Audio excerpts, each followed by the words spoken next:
અરે ઓછું નાક પણ અસલી નાક. MDH કાશ્મીરી લાલ મરચાની પાવડર. તો અમદાવાદમાં ગુજરાત યુનિવર્સિટીની હોસ્ટેલમાં દારૂનો વેપાર ઝડપાયો. હોસ્ટેલના કેમ્પસ પાસે દારૂની બોટલોનો ઢગલો જોવા મળ્યો અને ચકચાર જાગી. અંદાજે 100થી વધુ વિદેશી દારૂની બોટલો મળી આવતા ખળભળાટ મચી ગયો છે. NSUના કાર્યકરોએ ઝાડીમાં પડેલ ખાલી દારૂની બોટલો એકત્રિત કરી ડી બ્લોકના ધાબા પર પણ મોડી રાત્રે 10 બોટલો મળી આવી હતી.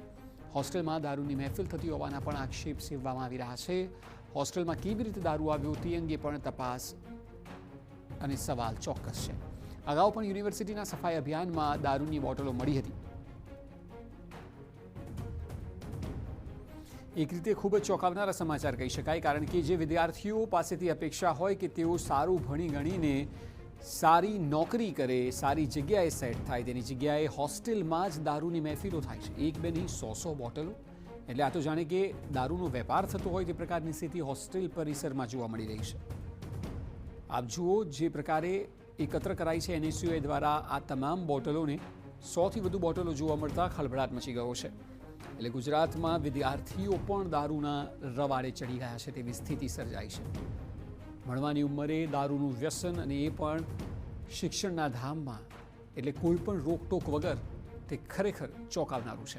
અને આ એ વિદ્યાર્થીઓની માનસિકતા પણ બતાવે છે કે જેઓ વિદ્યાના ધામમાં દારૂની મહેફિલ કરી શકે. સામાન્ય રીતના આ પ્રકારના દ્રશ્યો પોલીસ જ્યારે દારૂનો જથ્થો ઝડપતી હોય છે અને ત્યારબાદ એનો નાશ કરતી હોય છે ત્યારે આ રીતના ગોઠવીને એનો નાશ કરવામાં આવતો હોય છે, પરંતુ આ એ જથ્થો નથી. આ ગુજરાત યુનિવર્સિટીની જે હોસ્ટેલ આવેલી છે એની પાછળની તરફ આ પ્રકારની દારૂની બોટલો મળી આવી છે. આજે સવારમાં પણ દ્રશ્યો જોયા હતા કે ડી બ્લોક છે એના ટેરેસ પરથી લગભગ 10 જેટલી આ પ્રકારની વિદેશી દારૂની બોટલો મળી આવી હતી અને ત્યારબાદ ત્યાં તો સફાઈ કરી દેવામાં આવી હતી, પરંતુ એની પાછળની તરફ લગભગ આ 100થી 150 જેટલી દારૂની બોટલો અત્યારે હાલ મળી આવી છે. અને એને જ લઈને અનેક પ્રકારના પ્રશ્નો એ પણ થઈ રહ્યા છે કે આખરે આ શૈક્ષણિક સંસ્થાઓ, ગુજરાત યુનિવર્સિટી અને એની આજુબાજુમાં મોટાભાગની શૈક્ષણિક સંસ્થાઓ છે, અને શૈક્ષણિક સંસ્થાઓની આજુબાજુમાં અથવા તો હોસ્ટેલ સુધી આ પ્રકારનો દારૂ કેવી રીતના પહોંચી રહ્યો છે. NSUના કાર્યકર્તાઓ આપણી સાથે છે, એમની સાથે વાતચીત કરીએ. જી, ક્યાંથી આવે છે આ જથ્થો? હોસ્ટેલમાં વિદ્યાર્થીઓ રહે છે, આપનું શું કંઈ અવલોકન છે? મારું એક જ અવલોકન છે કે આ એક ખૂબ મોટો પ્રશ્ન છે કે આ બોટલો આવે છે ક્યાંથી. ગુજરાત સરકાર એવું કહે છે કે ગુજરાતમાં દારૂબંધી છે, પણ અત્યારે આ બોટલો જોઈને એવું કહેવાય રહ્યું છે કે એ ખાલી પેપર ઉપર દારૂબંધી છે. એટલે આ બોટલ ક્યાંથી આવી એ સરકાર અને ગુજરાત યુનિવર્સિટી પ્રશાસનને અમારી માંગણી છે NSUA તરફથી કે આ બોટલ આવી ક્યાંથી એનો રસ્તો કરે. ઓકે વિકી, આ અગાઉ પણ એકવાર મંત્રી આવ્યા હતા ત્યારે પણ આ પ્રકારની દારૂની બોટલો મળી હતી. ગુજરાત યુનિવર્સિટીને હવે શિક્ષાનું ધામ કહેવાની જગ્યાએ જે દારૂ અને નશાનું ધામ કહેવામાં પણ શરમ ના આવી જોઈએ એવું થઈ રહ્યું છે. અગાઉ 8 ડી બ્લોકની બહાર ગાંજાનો છોડ મળે છે, કાલ રાત્રે ડી બ્લોકની ઉપર 10 જેટલી દારૂની બોટલો મળે છે. આજે એની જ બાજુની જગ્યાનું જે ગ્રાઉન્ડ છે ત્યાંથી 100 જેટલી દારૂની બોટલો મળે છે.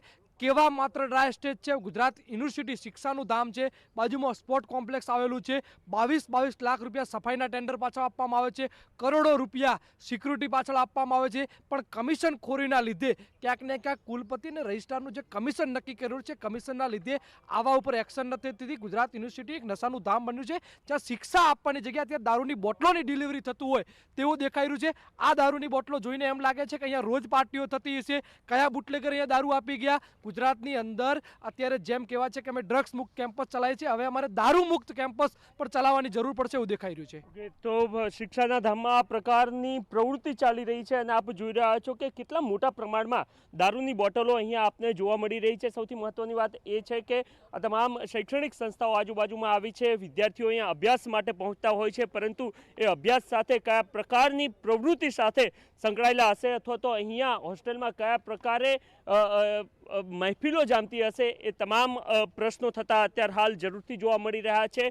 લગભગ 100 કરતાં પણ વધારે દારૂની બોટલો છે અને એ આ તમામ જે જગ્યા આપ જોઈ રહ્યા છો ત્યાં આજુબાજુથી જ પ્રાપ્ત થઈ છે. અને આ જે છે એ અહીંયા ગુજરાત યુનિવર્સિટીની જે ડી બ્લોક છે એની હોસ્ટેલ છે, એના ઉપરથી પણ દારૂની બોટલો મળી હતી. આ સિવાય એની પાછળનો ભાગ છે ત્યાંથી પણ આ પ્રકારની દારૂની બોટલો જ્યારે મળી રહી છે ત્યારે અનેક પ્રકારના પ્રશ્નો થતા એટલા માટે પણ જોવા મળી રહ્યા છે, કારણ કે અહીંયા આ આજુબાજુનો જે વિસ્તાર છે એ આજુબાજુના વિસ્તારમાં મોટા ભાગની શૈક્ષણિક સંસ્થાઓ આવી રહી છે.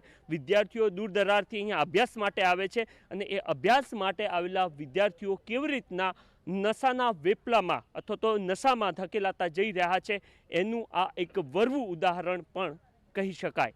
કેમેરામેન તૌસિફ મલિક સાથે નરેન્દ્ર રાઠોડ, TV9 અમદાવાદ.